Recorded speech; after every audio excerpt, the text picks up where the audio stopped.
Hello po guys. God bless us all po. To God be the glory po ulit.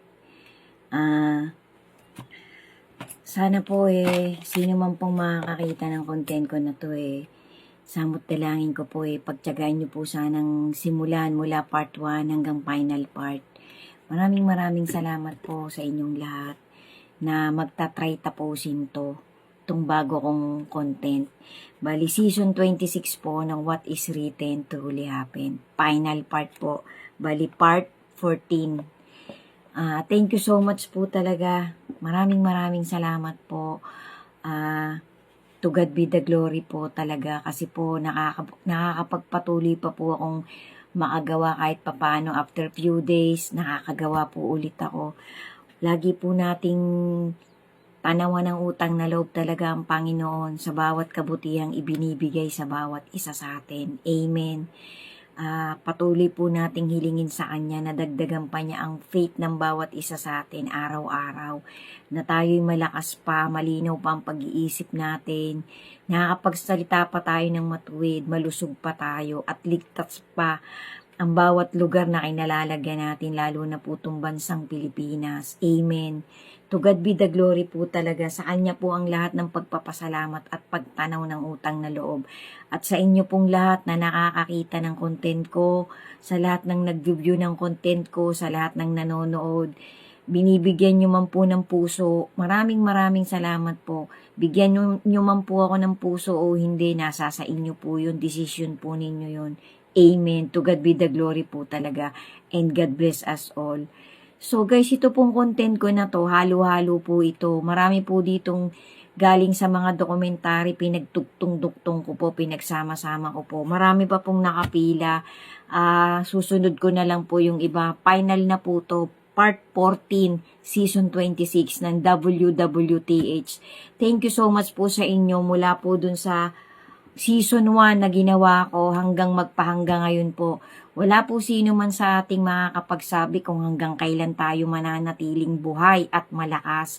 Magpatuloy-tuloy po sana ang bawat isa sa atin na maghatid, magbigay ng kaunting kakayahan natin, maging ito man ni konting pera, konting damit, konting food, konting life motivation, konting experience na inaakala natin magbibigay ng konting kabutihan sa ating kapwa-tao, maging pamilya man natin ito o kakilala o kaibigan o kamag-anak. Gawin na po natin ang gawin guys. Magmadali po tayo na araw-araw pilitin natin na hindi man tayo, kasi wala naman talagang mayamang-mayaman sa atin. Lahat naman po tayo, ordinaryong tao lang din Bibihira po talaga ang mayayamang tao na talagang hindi naman po sa pagano bihira po talaga. Ako po, bihira ako lang po kung nababalitaan kasi yung iba naman po din, hindi na nila pinamamalita na meron silang mga tinutulungan. Yung iba po, mga tahimik, mga sabi nga po mga silent Samaritan na hindi na nila pinagkakalat ang kabutihang ginagawa nila. Well, anyway, ang Panginoon naman po alam niya ang sitwasyon ng bawat isang human being. Kung ikaw man mayamang-mayaman, tapos pinagdadamot mo na makatulong ka sa kapwa mo, sa pamilya mo, ay bahala na po ang Panginoon sa inyo, sa ating lahat. Kung ikaw naman mahirap, pero nagagawa mo pang tumulong sa kapwa mo, sa pamilya mo, nalulugod po ang Panginoon sa mga ganyang tao. Ngayon, ang Panginoon naman po, alam niya po kasi kung hanggang saan ang kaya mong i-share, kung hanggang saan ang kaya mong itulong. Sa akin pong kaliitan, ang madalas ko pong naitutulong minsan advice, mga motivation, mga minsan po, madalas po word of God na talagang proven ko po nabasa ko po, totoo talaga, facts talaga, may mga pinagbasihan din po akong documentary experience. Nasa sa atin na lang po yung paano tayo tutulong sa kapwa natin. Gawin na po natin ang gawin guys habang malakas pa tayo, habang tahimik pa ang paligid. Kasi yan po facts na facts guys, nandun na po tayo talaga sa circle of tribulation. Pa-intense na po ng pa-intense. Huwag po nating hintayin magkasakit pa tayo ng maluba, maubusan tayo ng pagkakataon, maubusan tayo ng magandang opportunity na kaya pa pala nating tumulong. Tapos halimbawa may pinaplano po tayo, tapos kinabukasan binawian na tayo ng buhay, eh, nakakapanghinayang po yun. Halimbawa, plano mo palang bigyan ng regaluhan ng babaeng to na mahal mo. Bibigyan mo pala ng singsing, hindi mo pa nagawa, bigla nang nag-rapture, bigla nang dumating yung pinaka-climax ng tribulation. Naku po, nakakalungkot po yun, guys. Dapat po, hindi po natin alam, guys, kahit po sinasabi, dokumentado po, na 7 taon daw po ang tatakbuhin ng tribulation, yung kalating. Actually, napanood ko na po talaga sa ibang dokumentary. Parang medyo pax din po na talagang 7 taon yan. Well, anyway, 7 taon man yan o hindi, any moment po kasi pwedeng mangyari yan. Sabi po nung iba, yun daw pong mark of the beast, ay yun na nga daw po yung mga microchips, yung mga artificial intelligence na inilalagay sa ulo, sa kamay, sa kung saan man, sa daliri, dito sa hinlalaki. Wala pa pong makakapagsabi niya kung ano talaga yung mark po talaga, 666, pero hindi pa po natin alam talaga kung yan ba'y microchip po. Ano kasi sa Sweden po, may mga nagpapalagay na po dito sa daliri nila, sa kamay, minsan dito po. Hindi po natin pwedeng gawing 100% iyan na talaga yung mark of the beast. Ang mark of the beast po talaga, 666 po talaga yung number niya.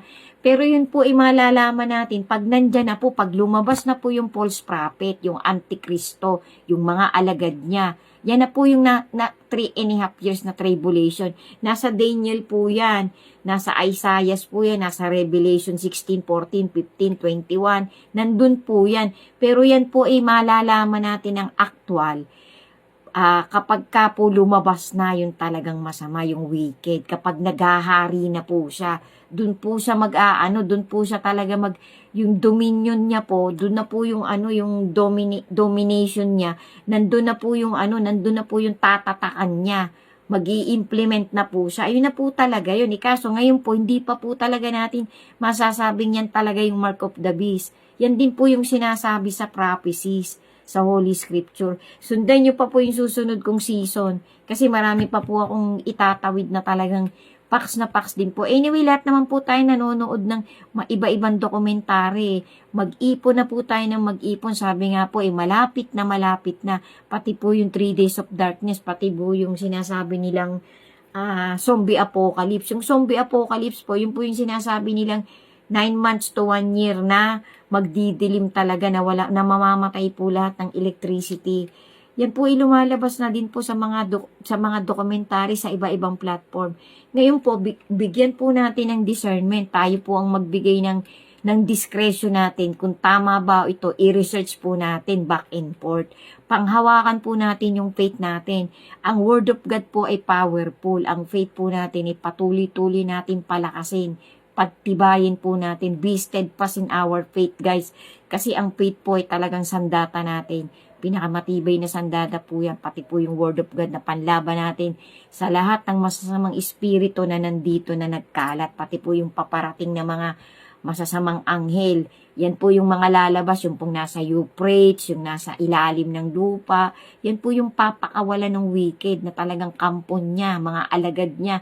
Kaya mag-ingat po tayo, guys. Panghawakan po natin yung pagmamahal at lingap ng Panginoon. Kumapit na po tayo ng kumapit ng mahigpit sa faith na pinanghahawakan natin sa ating Creator na magbibigay po ng reward sa bawat isa na magiging chosen. Thank you so much po sa inyong lahat. Final na po to ng season 26. What is written truly happened. Sana po umpisahan nyo mula part 1 hanggang final part na to.